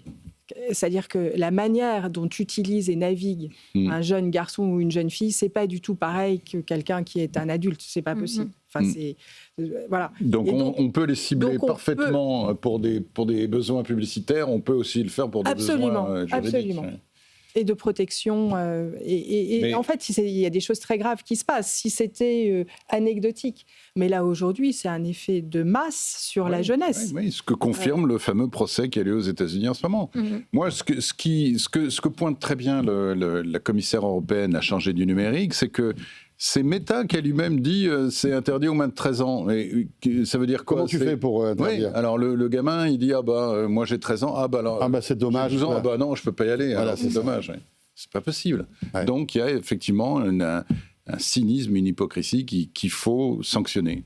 Voilà. Mais ça bouge, c'est en train de bouger. Voilà, et c'est une grande responsabilité des CEO. Et est-ce que c'est pas aussi une responsabilité, tu parlais d'Apple et de Steve Jobs, est-ce que finalement, parce que tout ça passe par ça, en fait, les applications des réseaux sociaux, est-ce qu'il n'y aurait pas une manière, en fait... Il y a un contrôle parental, oui. mais qui l'utilise, mais voilà, c'est ça. Mais est-ce qu'Apple le pousse, ce contrôle parental ? Tu vois, devrait expliquer aux parents qu'il existe un contrôle parental qui permette, malgré tout, de gérer le temps d'écran, parce que au-delà de ces problèmes d'inscription, il y a le temps d'écran. Le gamin de 14 ans, la première chose qu'il va faire quand il y aura le contrôle parental, c'est d'aller sur YouTube pour savoir comment on désactive le contrôle parental. Oui, mais c'est à Apple de trouver, par exemple, un système avec, tu vois, tes identifiants iCloud. Puisque tu es le patron de la famille, de bloquer... Maman, c'est quoi déjà ton code iCloud ? J'ai besoin de... Mais sincèrement, c'est pour moi la mais c'est un peu plus compliqué, tu vois, tu mets quelques petits obstacles. C'est la responsabilité de Zuckerberg. Il faut reprendre ses slides quand il a lancé Facebook. Son objectif dans la vie, c'était connaître la vie du monde entier. C'était ça qu'il a vendu à ses premiers investisseurs, en disant « Je vais connaître toutes les affinités, tous les centres d'intérêt, de tous mes amis au départ, de tous les étudiants de Stanford, de tous les États-Unis et du monde entier, et c'est ça que je vais commercialiser. » Et donc, dans l'ADN même de Meta, au départ, il y a cette notion de voyeurisme que je trouve... Et d'espionnage. Et d'espionnage que je trouve insupportable. Absolument. Et le faire sur les enfants, c'est juste pas possible. Là encore, donc cette application devrait sans doute régler le problème, mais on ne sait pas quand est-ce qu'elle va arriver. Hein. Ils ont fait une version qui n'était vraiment pas très rassurante là. Voilà. On a vu passer. Moi, je ne suis pas sûre que ça règle le problème parce que, notamment, on revient au cynisme. Apple avait été épinglé par la NFR l'année dernière parce que justement la loi française impose qu'il y ait sur tout iPhone la possibilité d'installer un contrôle parental dès la mise en route de l'appareil, et son système d'exploitation ne le permettait pas jusqu'il y a quelques mois seulement. Donc, il était en infraction avec la loi française. Et alors la petite amende qui brandissait la NFR l'a pas trop fait bouger, et il a attendu tranquillement une mise à jour 1 an après, je crois, pour se mettre en règle. D'accord. Donc, parce que pour lui, ça valait pas trop le coup de précipiter les choses. Donc en fait, même au niveau des constructeurs américains... Mais parce qu'il pensait que, comme il y avait déjà les outils de contrôle parental, il n'y avait pas besoin d'en rajouter d'autres. Ça arrive aussi chez Apple. Hein. Ouais. Pourquoi voulez-vous utiliser un autre service d'écoute de musique alors que le nôtre marche très bien? Ouais, c'est ça. Pourquoi aller voir ailleurs? Pourquoi? Ça sert à rien, franchement. Le navigateur, vous avez besoin d'autre chose que Safari? Non. Bon, puisqu'on parle de smartphone, on va y rester d'une manière un peu détournée, puisqu'on va parler du réseau qu'il y a sur votre smartphone, le réseau opéré par justement Orange, Free, Bouygues et SFR. On va parler d'SFR puisque c'est un sujet que tu suis quasiment au quotidien C'est mon sujet. à la tribune. Tu as enquêté justement sur les dessous des tractations de dernière minute concernant l'éventuel rachat de ce consortium, enfin d'SFR par ce consortium mené par Bouygues, Free et Orange. L'actualité du jour, Amélie, c'est que SFR, en fait, ne va pas bien financièrement. Les chiffres... Vas-y, je te laisse parler. Mais les chiffres... Ça ne fait que 25 ans que c'est comme ça. Hein. Oui, mais malgré tout, en fait, là, il y a eu un cap symbolique qui a été franchi. C'est-à-dire qu'SFR est passé sous la barre des 10 milliards d'euros de chiffre d'affaires, avec des chutes d'abonnés qui sont quand même assez impressionnants. 89 000 clients perdus sur un an sur le fixe. Ils en ont gagné un peu sur le mobile, mais en cassant les prix, ce qui fait que finalement, ça rapporte rien. Et est-ce que finalement, SFR n'est pas en train de se tirer une balle dans le pied et de rendre la mariée un peu moins bankable avant d'être cédée aux opérateurs concurrents, non ? En fait, je trouve que Patrick Drahi, le propriétaire de SFR, avec ses créanciers, a quand même réussi un très très joli coup parce qu'effectivement les performances sont mauvaises. Il a obtenu un prix de vente qui est très élevé, 20,3 milliards. C'est pas tous les jours qu'on fait une transaction comme ça en France. Ouais, jusqu'à 21 milliards si les performances de SFR continuent d'être bonnes. C'est ça. Donc, il y a 650 millions de bonus, je crois. Voilà, donc il va y avoir sur les 600 millions d'euros de bonus, il y a une interrogation. Mais c'est un peu logique parce que en fait, ça fait des mois et des mois qu'on parle de cette vente. Je pense que ça incite pas les abonnés à aller chez SFR quand même, sachant qu'ils doivent se dire peut-être que qu'est-ce qui va m'arriver si j'y vais et qu'ils sont vendus. Que l'entreprise, elle a plutôt tendance à être suspendue en attendant que ça se fasse et à ne plus investir. Donc tout ça est... Oui, c'est de la mauvaise presse pour SFR et donc les abonnés s'en vont peut-être. Ou alors ils vont voir ailleurs. Et en plus, là, le nouveau phénomène, c'est qu'ils vont arrêter de faire de la promo et de casser les prix, donc il y aura moins de concurrence. Donc ils risquent davantage encore de perdre des abonnés dans les mois qui vont venir. Puisque le deal, il va se signer là le 15 mai. Donc tu crois que la compétition, la concurrence va s'arrêter là, la guerre des prix ? Avec SFR, oui. Et en plus, je pense que ça fait un peu partie du deal. C'est-à-dire qu'ils ont cassé les prix tant qu'il n'y avait pas d'accord de trouver. Et là, a priori, ils vont arrêter. Donc, ils risquent de continuer à perdre beaucoup d'abonnés là, dans les mois qui viennent. Oui, parce qu'en fait, SFR va perdre son principal intérêt qui était les prix bas. Sur le mobile, oui. Sur le mobile. Mais Didier, mais j'adore quand Didier s'insurge comme ça. Oh, mais qu'est-ce que vous racontez ? Les prix bas, mais excuse-moi, mais déjà, rappelle-toi l'histoire de Red, ils sont arrivés 18 mois après les autres qui faisaient des offres comme Soch, etc. Et Free Mobile surtout. Free Mobile, donc franchement, SFR n'avait aucun avantage économique par rapport aux autres opérateurs, et en plus leur réseau était vraiment très moyen. Je veux dire, la 5G, ils ont eu une 4G et demi pendant des années avant d'arriver finalement à débloquer de la 5G. Ils ont quand même le plus mauvais service client du monde. Je te trouve hyper dur. Ouais. Non, parce que, sincèrement, je trouve que le réseau SFR, aujourd'hui, les réseaux, ils sont quasiment mais ça a duré combien de temps ? En termes de couverture. Orange a le premier réseau. Ça a pris combien de temps ? C'est ça que je dis. Je dis, pendant des mois, ils ont tourné leurs clients en bourrique en leur disant vous allez avoir de la 5G, vous allez avoir de la 5G, et puis en fait c'était de la 4G et demi, de la 4G+, je sais plus comment ils ont un peu tous fait ça quand même. Ils ont tous fait ça. Ils ont le plus mauvais service client du monde. Tu sais que je suis ton premier supporter, Didier. Mais là, Amélie, Amélie, en plus tu peux pas la coincer. C'est la reine des télécoms, à la tribune, donc ça va être compliqué. C'est quand même la boîte qui a viré 6000 personnes de son service client dans les années 2014-2015. Maintenant, il y a plus que 40 de pauvres types qui sont au Maroc et qui qui sont paumés quand on les appelle, d'ailleurs qu'on n'arrive même pas à les joindre. Donc service client, ils ont eu toutes les plus mauvaises notes dans tous les services de notation possibles imaginables. Le management de Drahi, on le connaît, c'est t'es pas d'accord avec moi, tu sautes, ou bien il faut que je fasse des économies, où est-ce que je vais ? Je vire 6000 personnes. Bref, c'est un management un peu à l'ancienne et la prime à la terreur. Puis tous les problèmes de cybersécurité qu'il y a eu quand même, c'est la boîte. Ils en ont tous eu. Non mais ils en ont tous eu. Ils en ont eu 3 à la suite. Excuse-moi, ils en ont eu 3 à la suite quand même. C'est quand même un vrai problème. Il y a eu un très très gros problème de cybersécurité. Oui, rappelle-toi, il y a toutes les données de je sais pas combien de clients qui avaient fuité. Les opérateurs télécoms sont une cible vraiment très privilégiée des hackers. Et puis les tarifs sont pas compétitifs du tout, quoi. Je veux dire. Quand même ces derniers temps, les abonnements mobiles. Sur le mobile, Red by SFR était très compétitif. Ouais. Sur le fixe, ils sont sur le haut de gamme comme Orange. Mais même il y a Red aussi en fixe. Oui, il y a Red en fixe. C'est Bouygues qui est très agressif. Oui. En fait, sur la fibre avec des offres vraiment canon. Isabelle. Moi, ce que je m'explique pas, c'est le prix. C'est-à-dire qu'aujourd'hui... c'est trop cher. C'est ça, ils ont 15,5 milliards de dettes. Alors, effectivement, Drahi a réussi à négocier avec ses créanciers en lâchant un peu du capital, si j'ai bien compris. C'est ça. Mais donc, payer 5 ou 6 milliards de plus que le prix de la dette, vraiment, je ne comprends pas.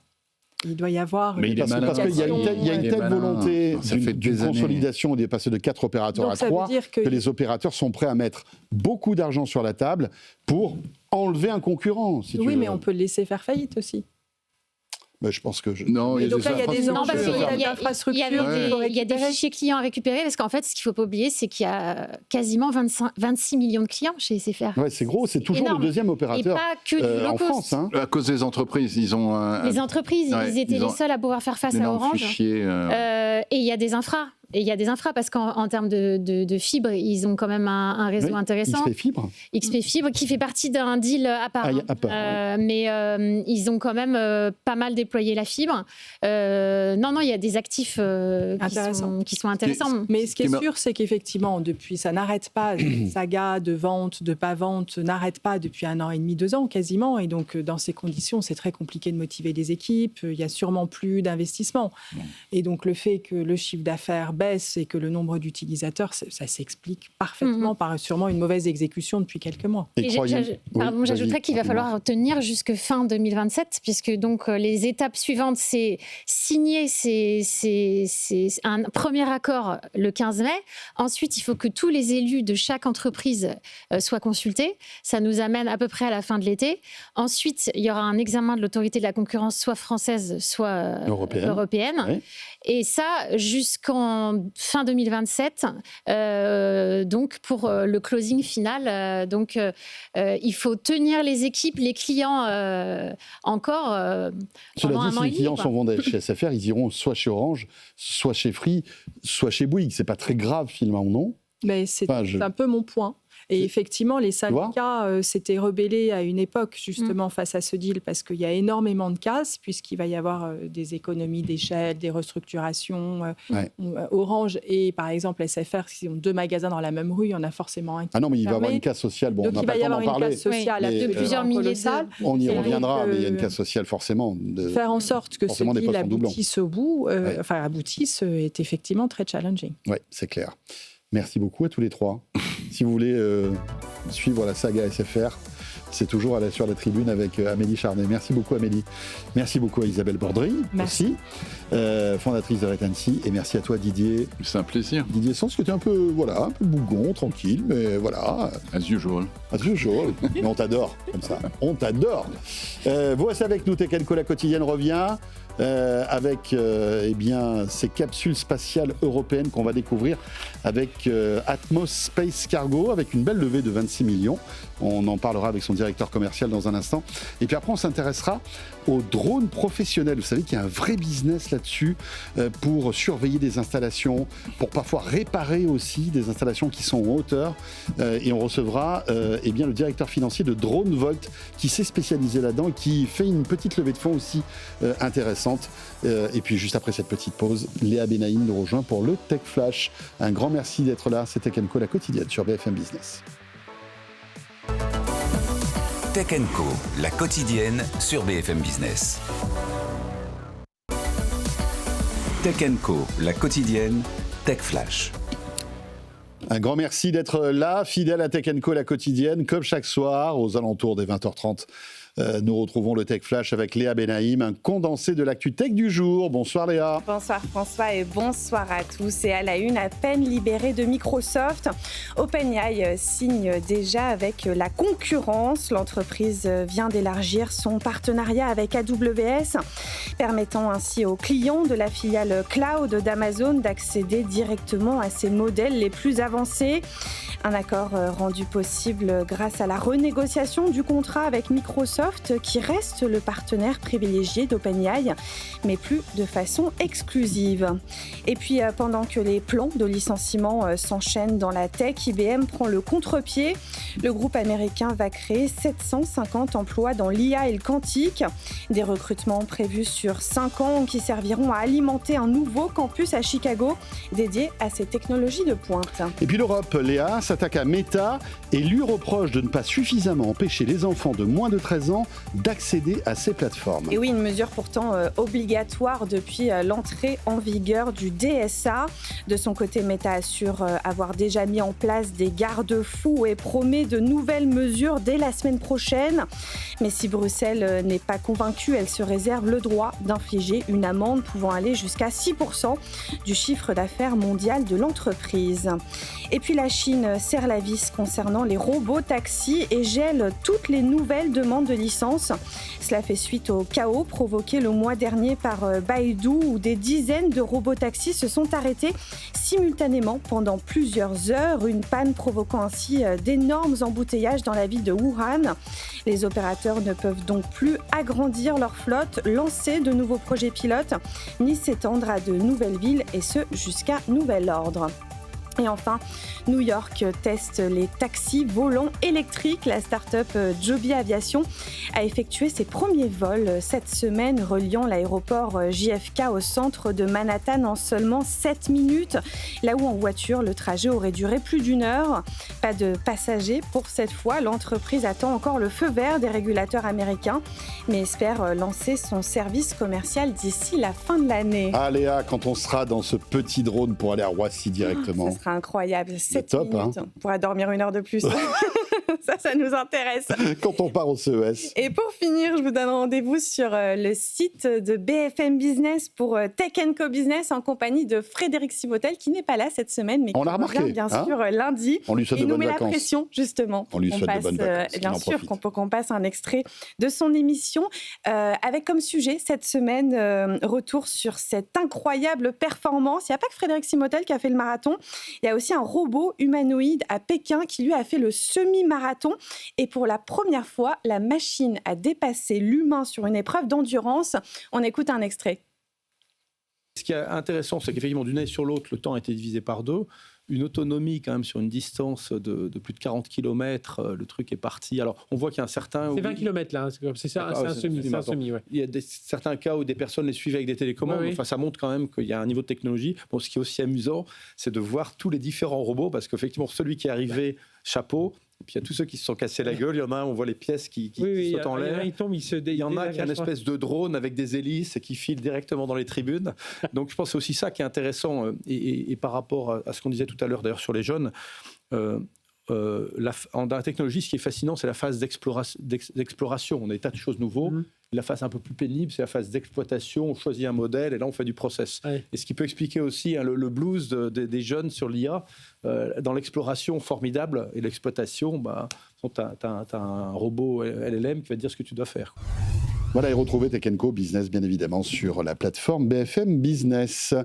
Il est 20h37, on va parler d'espace avec, vous allez voir, une société hyper innovante qui arrive sur le plateau. Il s'agit de Atmos Space Cargo. Tech Co, la quotidienne, l'invité. Imaginez des capsules réutilisables qui pourraient ramener en fait sur Terre des objets depuis l'espace. C'est un peu le concept en fait d'Atmos Space Cargo. Et Pierre Coste est avec nous. Bonsoir Pierre. Bonsoir François. Vous êtes le directeur commercial d'Atmos Space Cargo, fondé donc en 2021. Expliquez-nous un peu le concept de ces capsules spatiales. En fait, aujourd'hui, toute l'infrastructure de l'espace européenne se concentre sur lancer des choses qui permet à l'Europe d'avoir une autonomie d'accès à l'espace, et personne ne s'occupe du retour.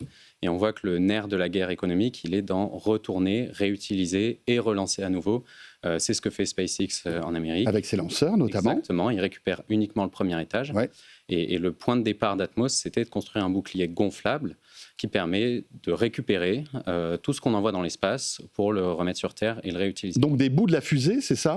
Donc d'autres bouts de la fusée. Aujourd'hui, ça s'incarne dans cette capsule qui s'appelle Phoenix de Atmos. Donc c'est une capsule de réentrée atmosphérique avec un bouclier gonflable et qui est fait pour tout simplement pour amener des choses dans l'espace et ensuite les ramener. Il y a un vrai marché civil derrière, on a de la vraie traction commerciale, d'abord sur ce qu'on appelle le in-space manufacturing, qui est du coup une production de biens dans l'espace. En fait, aujourd'hui, l'immense majorité du marché spatial, c'est de la donnée. C'est les télécommunications, le GPS, observer la Terre, etc. Et là, on n'a pas besoin de faire revenir en fait des choses, puisque ce sont les ondes qui font transiter les données. Alors, la donnée, on n'a pas besoin. Par contre, peut-être un jour faire revenir les satellites, pourquoi pas. Et par contre, il y a tout un marché nouveau qui n'existe pas encore et qu'Atmos est en train de développer, qui est majoritairement pour les entreprises pharma et biotech. Aujourd'hui, la seule manière de faire ça, c'était la Station spatiale internationale, qui va désorbiter dans 3 ans. Et ce qui fait qu'on va perdre complètement l'accès à l'espace et à la production dans l'espace. C'est-à-dire que vous êtes en train de dire qu'on peut faire de la recherche scientifique dans l'espace. Ça a un intérêt, que vous allez peut-être pouvoir nous expliquer, parce qu'on se dit, ça sert à quoi de faire de la recherche scientifique dans l'espace. Mais après, donc, ramener les fruits, le résultat de ces recherches sur le sol, ça a du sens. Et c'est là où vous entrez en jeu. Exactement. Et pourquoi faire des recherches dans l'espace? Alors, je vais donner quelques exemples qui seront très parlants. Donc, en fait, la Station spatiale internationale a permis de démontrer plein de choses. Ça part d'un constat simple. Tout ce qui a jamais été produit sur Terre a été fait sous l'emprise de la gravité. Dès qu'on enlève ce paramètre, il y a plein de paramètres, il y a plein d'intérêts au niveau pharma et biotech qui sont intéressants. Je donne 2 exemples rapides. On peut produire des cristaux parfaits. Pas sur Terre, dans l'espace, on peut. Donc comme il n'y a plus de gravité. Comme il n'y a plus de gravité. Ça enlève en fait un poids. Oui, c'est ça. C'est exactement ça. Finalement. Ça enlève des mécanismes microscopiques d'effondrement un peu quand on produit des choses. Donc, par exemple, c'est beaucoup utilisé pour l'immunothérapie contre le cancer. Donc, il y a des médicaments contre le cancer qui aujourd'hui prennent des heures à injecter. Et on a découvert des formules dans l'espace qui feraient uniquement quelques minutes pour de l'injection. Un autre phénomène très intéressant dans l'espace, sous l'absence de gravité, les cellules vieillissent 10 fois plus vite. Donc vous imaginez toutes les applications médicales de tests et dérivés, de pouvoir tester des choses sur des cellules qui vieillissent 10 fois plus vite, et donc pouvoir produire par exemple des vaccins ou des reproductions de copies d'humains. C'est-à-dire qu'en fait, l'espace pourrait devenir à terme, c'est pas tout de suite, là c'est la science-fiction, mais un laboratoire qui pourrait créer en fait des molécules qui ne sont créables finalement que dans l'espace. Après, la question qu'on peut se poser, c'est que quand elles reviennent sur Terre et qu'elles subissent la gravité, est-ce qu'elles sont toujours efficaces ? Ça, c'est peut-être un autre sujet. C'est tout le défi. Alors, vous avez raison sur la première partie. Nous, aujourd'hui, on a énormément d'entreprises qui nous demandent à tester. Et ensuite, l'idée pour Atmos, c'est d'arriver à produire une capsule par mois et d'avoir un nombre de capsules qui va et qui vient chaque mois pour faire vraiment de la production. Donc aujourd'hui, vous avez raison, c'est de la phase de recherche. Et après, en effet, il y a la partie revenir, ça c'est notre métier, où on essaye de faire en sorte avec ce bouclier gonflable que ça se fasse le plus simplement possible et que tout ce qui est à l'intérieur ne se brise pas pendant la réentrée. Donc c'est un vrai challenge. C'est incroyable en fait. Mais comment faites-vous en fait pour récupérer c'est quoi? C'est à des orbites basses la plupart du temps? Donc, nous, notre capsule, elle est lancée à 400-500 km d'altitude, donc l'orbite Léo. Elle est lancée par un lanceur. Elle est lancée par un lanceur. Comme un satellite. Exactement. Donc, tout le début, c'est comme un satellite. Ensuite, contrairement à un satellite, on reste entre 1 et 3 mois dans l'espace. Il n'y a pas besoin de plus pour produire. Vous avez déjà fait un lancement avec SpaceX l'année dernière, un vol qui s'appelle Phoenix 1, qui a été lancé en avril 2025 sur un véhicule d'environ 400 kg. Et qui du coup est resté un peu dans l'espace. On a toute la donnée qui est rentrée au travers des 2 continents américains et pareil, on a récupéré toute la donnée jusqu'au bout et qui est allée au milieu de l'océan Atlantique et on avait une équipe à nouveau pour récupérer la donnée. Donc c'était un prototype. Ce qui est remarquable... Et ce qu'il y avait à l'intérieur de ce prototype était sain et sauf ? On a uniquement récupéré la donnée, on n'a pas récupéré la capsule. D'accord. Ce qui est remarquable pour nous, donc c'était un prototype, c'est que ça a été construit en uniquement 12 mois avec une équipe de 50 personnes. Je tiens à le signaler parce que pour le spatial, c'est quand même assez nouveau et c'est vraiment la philosophie d'Atmos de essayer et d'aller vite en itération. Donc, vous lancez votre bouclier, il gravite dans l'espace, mais comment va-t-il récupérer justement les résultats de recherche scientifique? Comment ça se passe? Dans la capsule, il y a une partie, en fait, le bouclier est autour d'une capsule qui a une partie creuse, et nos clients nous payent un prix au kilogramme, on a un service assez simple, pour être à l'intérieur.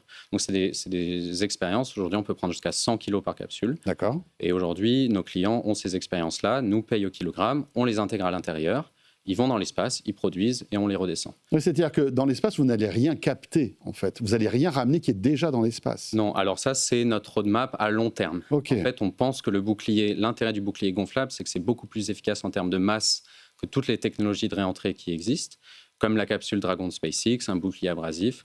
Et donc, on veut pouvoir à terme déporter sur bouclier sur d'autres objets dans l'espace. Donc ça, on voit l'horizon à 5 ans. C'est ce que aussi nous permet de faire notre levée de fonds, qui a été faite récemment, qui est faite pour financer nos 3 prochains vols qui arrivent en 2027. 25,7 millions. C'est exactement ça. Donc ça nous amène à un total de 46 millions levés depuis la fondation d'Atmos en 2021. Et ces 25 millions vont servir à financer les 3 prochains vols, à construire aussi une application défense, chose qui est aujourd'hui très importante pour la souveraineté européenne, et à construire une plus grosse capsule qu'on appellera Phoenix 3 et qui aura 1 tonne de capacité. Alors, quels sont vos clients, justement? Parce que vous avez évoqué la médecine, la recherche médicale, mais j'imagine qu'il y a énormément de secteurs qui pourraient être intéressés. Oui. Alors, sur la partie civile, 80% de nos clients, c'est de la recherche médicale, biotech, pharma. On a aussi d'autres applications, je dirais 10% environ, pour tout ce qui est production de semi-conducteurs et de cristaux et de métallurgie très fine qui peut se faire dans l'espace. Pareil, dès qu'on enlève la gravité, il y a plein de choses intéressantes. Et 10% pour tout le reste du secteur spatial qui veut tester des choses et qui s'intéresse à avoir un accès à l'espace et à enfin pouvoir récupérer, chose que personne ne fait depuis des années, enfin pouvoir récupérer ce qu'ils envoient. Vous avez évoqué la défense, alors sans trop peut-être rentrer dans les détails, mais quel type de partenariat pourriez-vous passer? Alors, faire quoi? Aujourd'hui, pour la défense, on peut nous voir un peu comme une entreprise de logistique où on amène des biens dans l'espace en répondant aux besoins des forces, bien sûr. Et ensuite, on peut les larguer dans un point du globe à la demande des forces. Donc, c'est-à-dire que vous allez monter et redescendre en fait certaines choses selon les besoins des forces qui nous expriment ce qu'elles ont besoin. Donc, c'est vraiment une nouvelle manière de faire de la logistique par l'espace. Et ça, il y a un besoin très fort en Europe. Donc ça, par contre, il faut vraiment que ce soit une capacité européenne, une souveraineté européenne. Et ça irait plus vite que des avions, par exemple? Alors, c'est une application différente, mais ça aurait beaucoup plus de portée que les avions, surtout. Contrairement aux avions, il faut qu'on définisse un peu à l'avance ce qu'on veut envoyer, mais ça aurait beaucoup plus de portée. Après, tout ça, c'est des choses qui sont très récentes pour nous. Comme vous en doutez, le contexte géopolitique change rapidement. Oui, c'est clair. Et on discute activement avec toutes les forces pour identifier ce besoin-là. Alors, donc, cette levée de 25,7 millions d'euros, vous le disiez, va vous permettre d'accélérer. Quelles sont les prochaines dates, les moments importants pour Atmos Space Cargo dans les semaines et les mois qui viennent? Alors, notre prochain gros objectif, c'est le vol complet de la capsule Phoenix 2, qui arrivera début 2027, et 2 autres vols qui Alors, celui-ci sera véritablement une vraie simulation. Celui-ci, c'est vraiment un modèle commercial complet, avec une traction commerciale forte qui nous arrive pour les 10 prochains vols déjà. Mais c'est la version finale de la capsule Phoenix 2 qui fait 500 kg et qui réatterrira au large des Açores. On a une licence commerciale par l'agence spatiale portugaise. Et vous récupérez en fait... Voilà, et on est soutenu aussi par l'ESA et la Commission européenne pour ça. Et donc c'est ce prochain vol début 2027 et les 2 vols qui suivront après dans les prochains mois qui arrivent. Ce qui est intéressant, c'est votre choix technologique, ce bouclier thermique et qui est gonflable, en fait, c'est ça? Oui, c'est fou ça, se dire qu'un truc gonflable peut aller dans l'espace et résister en fait à une entrée dans l'atmosphère, c'est dingue. Le paramètre technique très simple à comprendre, c'est plus vous avez de surface par rapport à la masse, plus c'est facile de décélérer. Et donc, pour avoir une très grande surface... Oui, comme un parachute en fait. Exactement comme un parachute, mais dans l'autre sens. Et donc, cette technologie gonflable a été démontrée une seule fois uniquement par la NASA en 2022. Et on a discuté avec eux. Et maintenant, on a une propriété intellectuelle sur ce bouclier gonflable qui va être appliquée à nos capsules Phoenix. Et donc, voilà. Donc 2027, premier lancement. Ça sera le deuxième lancement. Mais le premier lancement, on va dire... de la capsule Phoenix 2. Intégrale. Voilà. Etc. Et votre premier client, c'est pour quand? Alors, ce vol-là a déjà aura un client. Est complètement commercial, rempli par des clients commerciaux. Et on a déjà énormément de gens qui nous envoient des demandes. Et voilà, donc c'est un peu une invitation. Il y a 3 invitations derrière. La première, c'est l'invitation aux acteurs du spatial s'ils veulent étudier un retour depuis l'espace pour tout ce qu'ils envoient aujourd'hui. Vous êtes les bienvenus. La deuxième, c'est pour toutes les personnes de biotech et de pharma. Réfléchissez. Ils veulent faire exactement. Si vous enlevez la gravité, regardez tout ce qui a été fait par la Station spatiale internationale qui peut être intéressant. Ouais. Et la troisième, c'est à tous les acteurs publics et les décideurs. C'est maintenant qu'on construit la souveraineté européenne par vraiment un retour depuis l'espace et une vraie infrastructure orbitale de retour. Voilà. Merci beaucoup Pierre. Merci beaucoup à vous. Pierre Coste, directeur commercial d'Atmos Space Cargo, avec cette info, donc cette levée de 25,7 millions. Merci beaucoup. Et direction tout de suite, comme chaque soir, la rédaction de BFM Tech. Tech & Co, la quotidienne, la chronique BFM Tech. Kesso Diallo nous a rejoint sur ce plateau. Bonsoir Kesso. Bonsoir. Et ce soir, tu vas nous parler d'un aéroport à Tokyo qui, écoutez bien parce que c'est incroyable, fait désormais appel à des robots pour gérer les bagages. Oui, c'est celui d'Haneda à Tokyo avec la compagnie Japan Airlines. En fait, dès le mois de mai et jusqu'en 2028, cette compagnie elle va tester des robots humanoïdes pour des opérations au sol. Donc ces robots ils seront chargés de transporter les bagages et du fret entre les avions et les zones logistiques de l'aéroport. Et si le test est concluant, ces robots seront alors déployés de manière permanente. Mais pour l'instant, il y a seulement eu une démo organisée pour la presse cette semaine. Lors de cette démo, un des robots a poussé une cargaison sur un tapis roulant à côté d'un avion de la compagnie, tout en prenant quand même le temps de saluer un collègue humain. Mais cette démo, elle ressemblait plus à une répétition qu'à une véritable révolution. Mais est-ce que ces robots vont remplacer les humains ? Parce que c'est la question qu'on se pose. C'est inquiétant, mais la bonne nouvelle, c'est que ce n'est pas du tout le but avec ce test. Okay. En fait, en utilisant des robots, la Japan Airlines, elle espère répondre à la pénurie de main-d'œuvre au Japon, alors que le tourisme repart à la hausse. Rien que sur les 2 premiers mois de 2026, ce sont quand même plus de 7 millions de visiteurs qui sont entrés dans le pays. Mais alors que le Japon a besoin de plus de main-d'œuvre, la population active, elle est en baisse. Le pays pourrait même avoir besoin de plus de 6,5 millions. Le pays pourrait même avoir besoin de plus de 6,5 millions de travailleurs étrangers d'ici 2040, selon des projections. L'automatisation serait donc une solution partielle, surtout dans les secteurs les plus physiques. Dans l'aéroport, d'ailleurs, les robots permettront de réduire la charge de travail des employés en s'occupant par exemple de tâches répétitives comme le nettoyage des cabines d'avion. Mais malheureusement, ils auront besoin de plus de pauses que les humains parce qu'il faudra les recharger toutes les 2 à 3 heures. Oula, eh oui, parce qu'ils ont des batteries. Hein. Et oui, et ils ne sont pas aussi autonomes que nous. Eh ben, peut-être qu'on aura ça dans les aéroports français. Bon, pas pour tout de suite à mon avis, mais en tout cas, cette expérimentation est à suivre. C'est à Tokyo. Merci beaucoup, Kesso Diallo. Si ce sujet vous intéresse, je vous invite bien évidemment à y jeter un œil sur le site de BFM Tech.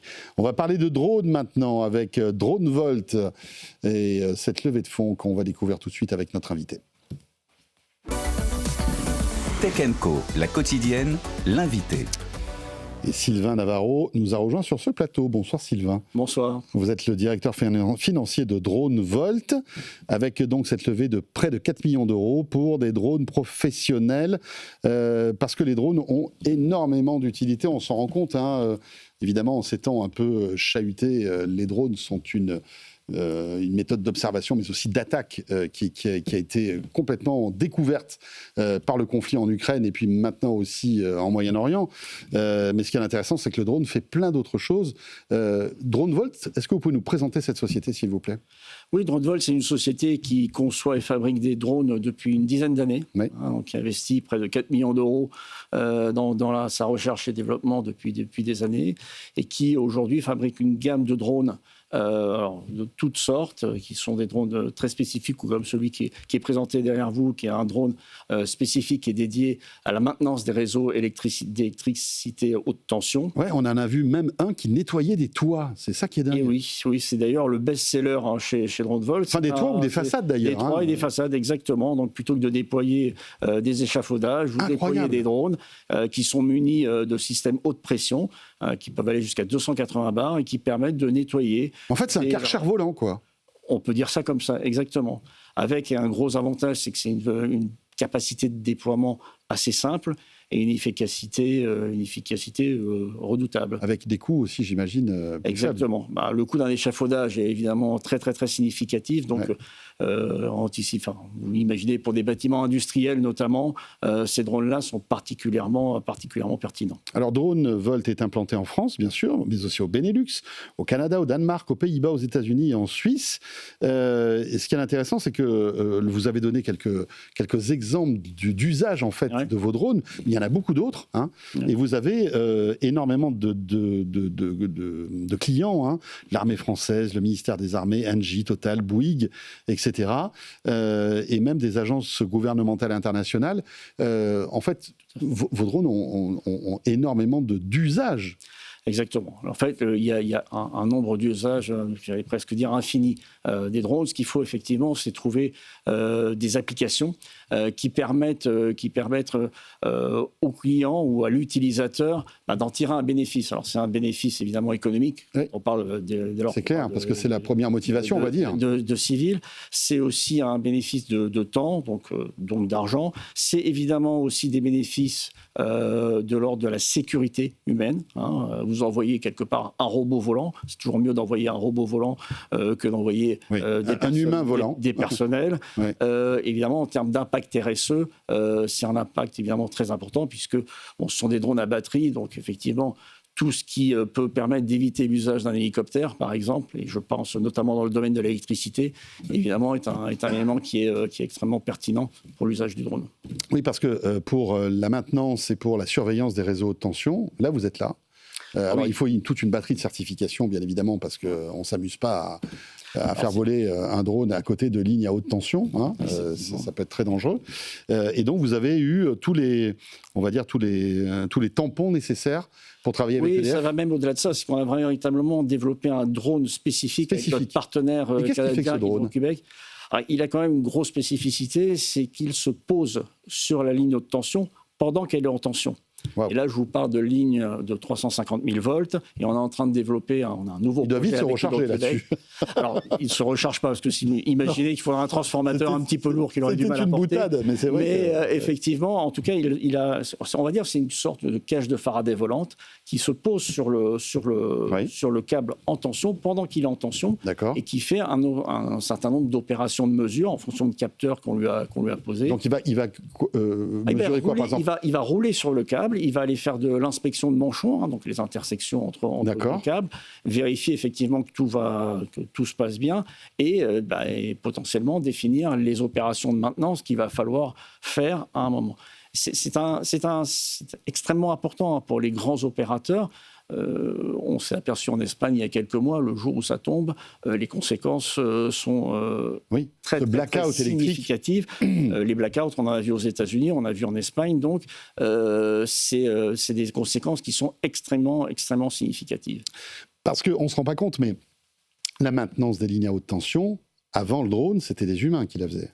C'est toujours, il y a encore beaucoup d'humains, on appelle ça des lignards, mais là, on oblige... Évidemment, on coupe le circuit, évidemment, pendant qu'ils interviennent. Oui, mais ça a donc un impact sur le service. Et puis un impact économique immédiat pour l'opérateur. Vous avez aussi beaucoup de prestations qui se font encore par hélicoptère, mais je pense que les opérateurs vont de moins en moins pour des questions de coûts, mais effectivement encore pour des questions de facteurs humains et de risques humains. Et d'environnement et d'environnement, puisqu'effectivement, un drone à batterie, ça ne consomme pas de kérosène. Donc, effectivement, c'est quelque chose de très significatif. Et donc, autour de ça, on développe un certain nombre d'outils. Donc, comme on l'a vu à un moment, la faculté de déposer des sondes particulières. Donc, on a adapté un client qui est fabricant de sondes, nous a demandé un développement spécifique que l'on a fait sur ce line drone et qui permet aujourd'hui de déposer ces sondes directement sur la ligne pendant qu'elle fonctionne. Et évidemment, il y a un gain économique pour l'opérateur, il y a un gain de sécurité qui est très significatif et un gain en plus en termes de déploiement qui est très, très important. Quand on parle de drone professionnel, on parle aussi pas mal de livraison par drone. C'est un sujet que vous faites, que vous y croyez ou pas ? Oui, alors, bon... On voit qu'Amazon s'y intéresse, enfin, il y a pas mal d'expérimentations qui sont faites. Amazon s'y est intéressé, la Poste s'y est intéressée. Alors, on est quand même sur des... Enfin, il y a un peu une histoire de fantasme là-dessus. Il y a quand même il y a une problématique qui est la réglementation. On ne peut pas faire voler un drone n'importe où, n'importe quand. Donc, si vous attendez un jour à vous faire livrer vos courses en plein Paris par un drone, ouais, c'est pas pour tout de suite. Ça arrivera peut-être, hein, mais pas non, peut-être pas en plein Paris, mais dans des zones rurales, on va dire. Voilà, effectivement. Vous voyez, et c'est souvent ce qui s'est passé avec Amazon. En fait, le continent américain est tellement vaste que pour livrer, on va dire, des colis spécifiques très rapidement dans des, je sais pas moi, des. Non, mais vous avez tout à fait raison. Vous avez tout à fait raison. On a d'ailleurs un drone spécifique, le Hercule 20, qui est notre gros porteur, qui est en mesure de faire ces livraisons-là et qui est utilisé sur un certain nombre oui, mais c'est anecdotique, on va dire. Mais oui, c'est anecdotique. On peut pas... alors, ça peut se faire dans certaines conditions. Nous, on a, par exemple, le Hercule 20 qui est présent sur le Charles de Gaulle, effectivement, qui peut faire du transport d'un outillage d'un bâtiment à un autre. C'est un peu plus efficace, un peu plus évident que... enfin, voilà. De trouver, je ne sais pas comment on pourrait faire d'ailleurs différemment. Donc... vous êtes sur le porte-avions aussi. Oui, il y en a notre Hercule 20 est présent sur le porte-avions, exactement. Génial. C'est génial. Et on est très fiers de ça, très fiers de ça. Très bien. Donc cette levée de quasiment 4 millions d'euros va vous servir quoi encore à de la recherche et du développement? On a toujours, en matière de drones, ça ne s'arrête jamais. Donc on a toujours effectivement une part de R&D, même si aujourd'hui, grâce à notre expérience, on arrive à faire financer une part de notre R&D par nos clients. Oui. Qui veulent des besoins spécifiques. Ils veulent des outils très spécifiques. On leur dit, bon, effectivement, mais vous allez contribuer à notre R&D, mais aussi au déploiement. Alors, on a beaucoup parlé de drones, mais on a aussi une activité de prestation de services. C'est-à-dire qu'on a aussi, parmi nos clients, des gens qui disent, vous allez tout faire. Nous, oui, d'accord. J'achète un service moi, clé en main. J'achète la solution et moi, je veux juste le résultat. Peu importe comment vous le faites. Et c'est vous qui pilotez le drone, etc. Et donc, on pilote le drone. C'est vrai que, dès qu'on parle de drones comme le Nine Drone, il faut quand même des gens un petit peu expérimentés. On ne peut pas, vous et moi, si on s'y mettait, faire de la vidéo. Il y aurait un petit peu de casque. Donc, et cette activité de service est aujourd'hui une activité qui se développe énormément, qui nous a permis, notamment au premier trimestre, d'annoncer des chiffres en très, très, très forte hausse. Donc, effectivement, on a ces deux volets, à la fois les drones et notre prestation de service auprès d'un certain nombre de clients, généralement des grands comptes. Merci beaucoup, Sylvain Navarro, directeur financier de DroneVolt, pour terminer ce Tech & Co ce mercredi soir. Belle soirée, replay, podcast de Tech & Co, la quotidienne, qui vous attend dans quelques minutes. Et j'aurai le bonheur de vous retrouver demain soir, jeudi, dès 19h30, pour Tech & Co, la quotidienne, bien sûr. À demain. Bonne soirée. Tech & Co, la quotidienne sur BFM Business.